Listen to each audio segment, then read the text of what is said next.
Yes, we did the Ugbo Road where e be say one kind waka enter Sapele Road.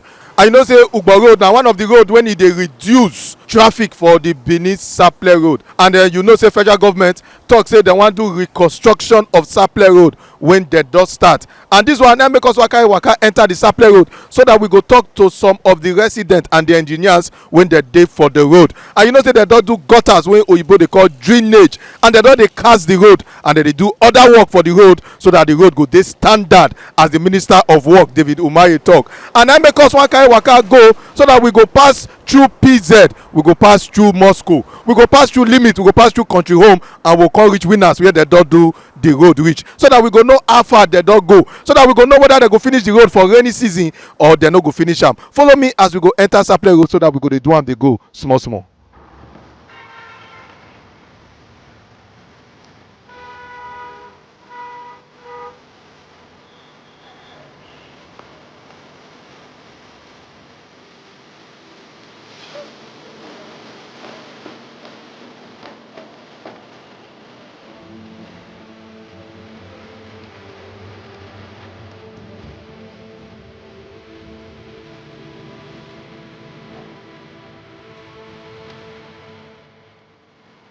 The work is going smoothly, and not any challenge.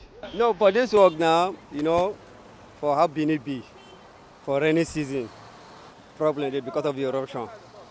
And that's why we are trying our best to meet up before the rainy season time. Through the community now, we don't have any problem with them. Yeah, but the work, we are trying our best, and the work is moving gradually. The road not be say we no appreciate, we appreciate the work, but they no dey fast for the work. The work na dem dey use am tie our business down. We no dey sell market as before.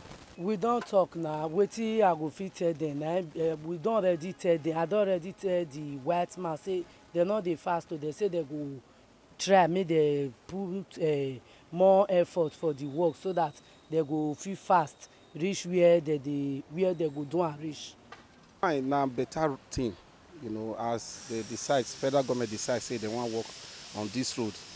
This road don dey ground, just suffer us very well, but thank God now they don made up their mind to do am now, so we happy. The only thing wey I see for the road now, the hold up for the road now is too much, and it dey cause so many hardship. So I have for advice, as they block one side, so therefore open maybe all those adjoining road to make sure say the road dey free for other road users. Because at times if this road block, so you go fit stay here for more than 3 hours. People just dey inside motor, dey stuck, nowhere, motor no dey move, nobody dey come, nobody dey go. You understand? So I think twice last week the minister of road come here, come check. Though the time wey he come, the road dey free, and they no gree let am know say the road they block like this. So if you even see her now, if you turn around now, you see the road now block and hold up everywhere, and it has been like that since morning. So concerning the road way that they do, fine, as they cast and so we believe say na road way go last for us, because ever since we I grew up, I never see this kind of thing like this. The federal government won't do one for Benin. Yes, we don carry waka enter Sapele Road, and we don enter Ajip, we don enter Winners, and we don enter different places for the road to check wetin the contractors dey do.